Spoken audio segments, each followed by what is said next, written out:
नमस्कार दोस्तों, मैं हूं पॉलिटी गाइड। आज हम बात करेंगे उस दस्तावेज की जो भारत की आत्मा है, हमारा संविधान। ये सिर्फ नियमों की किताब नहीं, बल्कि 140 करोड़ भारतीयों के अधिकारों और भविष्य की नींव है। इस वीडियो में हम जानेंगे भारतीय संविधान की 10 ऐसी अनोखी विशेषताएं जो इसे दुनिया के बाकी संविधानों से अलग बनाती हैं और कैसे ये हमारे रोजमर्रा के जीवन को प्रभावित करती हैं। तो वीडियो को अंत तक जरूर देखिएगा। हर फीचर आपको दिखाएगा कि हमारा संविधान कितना दूरदर्शी और प्रगतिशील है। चलिए शुरू करते हैं। सबसे पहली खासियत, भारतीय संविधान दुनिया का सबसे लंबा लिखित संविधान है। जब 1979 में बना, इसमें एक प्रस्तावना, 395 अनुच्छेद, 22 भाग और 8 अनुसूचियां थीं।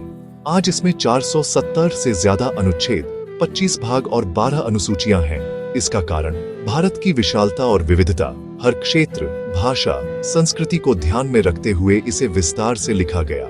दूसरा, हमें गवर्नमेंट ऑफ इंडिया एक्ट 1935 जैसी जटिल विरासत मिली थी, जिससे संविधान का आकार बड़ा हुआ।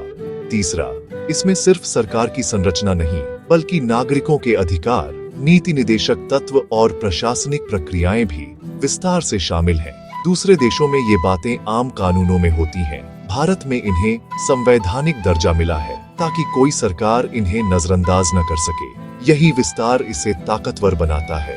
एक ऐसा दस्तावेज जो समय के साथ बदलता है, लेकिन अपनी मूल भावना नहीं खोता। भारतीय संविधान की दूसरी बड़ी खूबी, इसमें कठोरता और लचीलापन दोनों का अनोखा संतुलन है। संशोधन करना न तो बहुत आसान है, न ही असंभव। कुछ बदलाव संसद साधारण बहुमत से कर सकती है, जैसे नए राज्यों का निर्माण। ज्यादातर संशोधन के लिए संसद में विशेष बहुमत चाहिए, 2/3 समर्थन। और कुछ मामलों में, जैसे संघीय ढांचे से जुड़े प्रावधान, संसद के साथ साथ आधे राज्यों की मंजूरी भी जरूरी है। ये सिस्टम संविधान को समय के साथ बदलने की आजादी देता है, लेकिन मूल सिद्धांतों की रक्षा भी करता है। इसी संतुलन ने संविधान को एक लिविंग डॉक्यूमेंट बनाया है। भारत का ढांचा फेडरल है, लेकिन इसमें केंद्र की ताकत ज्यादा है। इसे क्वाजी फेडरल भी कहते हैं। केंद्र और राज्यों के बीच शक्तियों का बंटवारा 3 सूचियों, यूनियन, स्टेट, कॉन्करेंट में है। हमारे पास एक लिखित संविधान, स्वतंत्र न्यायपालिका और 2 स्तर की सरकारें हैं। ये फेडरलिज्म की पहचान है। लेकिन केंद्र के पास ज्यादा शक्तियां हैं, जैसे सिंगल सिटीजनशिप, एकीकृत न्यायपालिका और राज्यपाल की नियुक्ति केंद्र द्वारा। आपातकाल के समय केंद्र को असाधारण अधिकार मिल जाते हैं। राज्य सूची पर भी कानून बना सकता है, राष्ट्रपति शासन लगा सकता है। ऑल इंडिया सर्विसेज भी केंद्र के नियंत्रण को मजबूत करती है। संविधान निर्माताओं ने यह संतुलन इसलिए चुना ताकि भारत की एकता और अखंडता बनी रहे। यही हमारी संघीय व्यवस्था की सबसे बड़ी खासियत है। भारत ने ब्रिटेन के वेस्टमिंस्टर मॉडल पर आधारित संसदीय प्रणाली अपनाई है। इसमें कार्यपालिका और विधायिका के बीच घनिष्ठ संबंध है। सरकार संसद से बनती है और उसी के प्रति जवाबदेह रहती है। राष्ट्रपति नाम मात्र का प्रमुख है। असली शक्ति प्रधानमंत्री और मंत्रिमंडल के पास होती है। अगर सरकार लोकसभा में बहुमत खो देती है तो उसे इस्तीफा देना पड़ता है, यानी जनता के प्रति सीधी जवाबदेही। सामूहिक उत्तरदायित्व का सिद्धांत, पूरा मंत्रिमंडल एक टीम की तरह लोकसभा के प्रति जवाबदेह है। यह प्रणाली सहयोग को बढ़ावा देती है, लेकिन बहुमत न होने पर अस्थिरता भी ला सकती है। संविधान का पार्ट 3 हमारे मौलिक अधिकार भारतीय लोकतंत्र की आत्मा है। ये अधिकार संविधान द्वारा गारंटीकृत है, सरकार इन्हें छीन नहीं सकती। आज हमारे पास 6 मुख्य मौलिक अधिकार हैं। समानता का अधिकार, कानून के समक्ष बराबरी, स्वतंत्रता का अधिकार, बोलने, आने जाने, इकट्ठा होने की आजादी, शोषण के विरुद्ध अधिकार, मानव तस्करी, बंधुआ मजदूरी पर रोक, धार्मिक स्वतंत्रता, सांस्कृतिक और शैक्षिक अधिकार, अल्पसंख्यकों की सुरक्षा और सबसे अहम संवैधानिक उपचारों का अधिकार, जिससे कोई भी नागरिक सीधे सुप्रीम कोर्ट जा सकता है अगर उसके अधिकारों का हनन हो। पाठावरी में आते हैं नीति निदेशक तत्व डीपीएसपी, जो सरकार के लिए नैतिक गाइडलाइंस है। इनका मकसद है सामाजिक और आर्थिक न्याय, यानी एक कल्याणकारी राज्य की स्थापना। ये न्यायोचित नहीं है, सरकार लागू न भी करे तो अदालत नहीं जा सकते, लेकिन ये नीति निर्माण की दिशा तय करते हैं। डीपीएसपी 3 श्रेणियों में है: समाजवादी, समान वेतन, संसाधनों का वितरण; गांधीवादी, ग्राम पंचायत, कुटीर उद्योग; और उदार बौद्धिक, समान नागरिक संहिता, पर्यावरण सुरक्षा। कई कानून जैसे पंचायती राज, न्यूनतम वेतन इन्हीं से प्रेरित है। डीपीएसपी सरकार के प्रदर्शन का पैमाना है। जनता चुनाव में इन पर सवाल कर सकती है। ये सिद्धांत भारत को एक न्यायपूर्ण समाज बनाने की दिशा दिखाते हैं।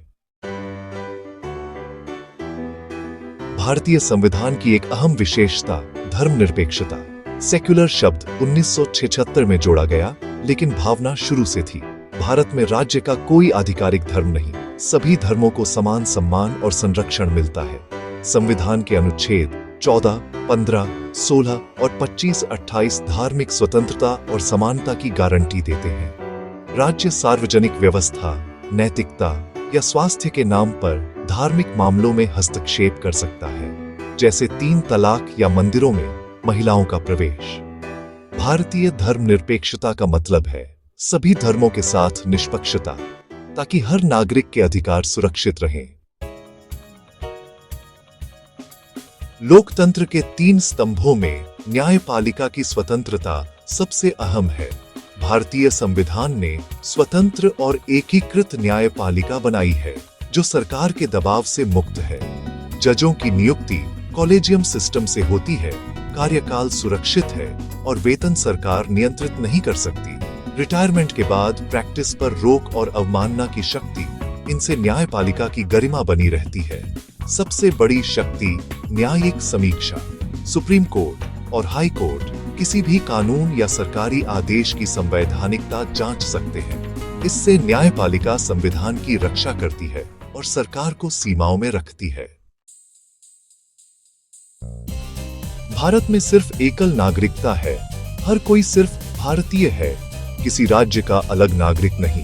अमेरिका जैसे देशों में दोहरी नागरिकता होती है, लेकिन भारत में नहीं। इससे देश भर में समान अधिकार मिलते हैं। कोई भी नागरिक कहीं भी रह काम कर सकता है।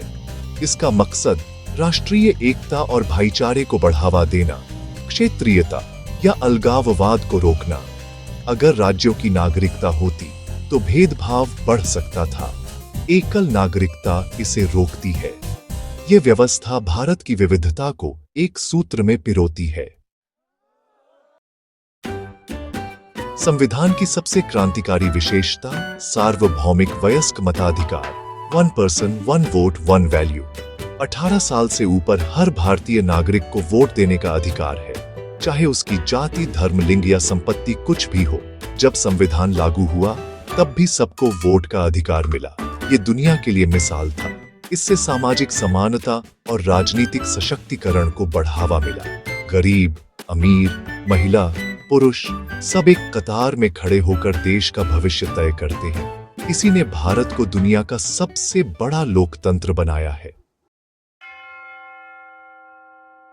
तो दोस्तों, ये थी भारतीय संविधान की 10 प्रमुख विशेषताएं, जिन्होंने भारत को एक मजबूत और विविध लोकतंत्र बनाया है।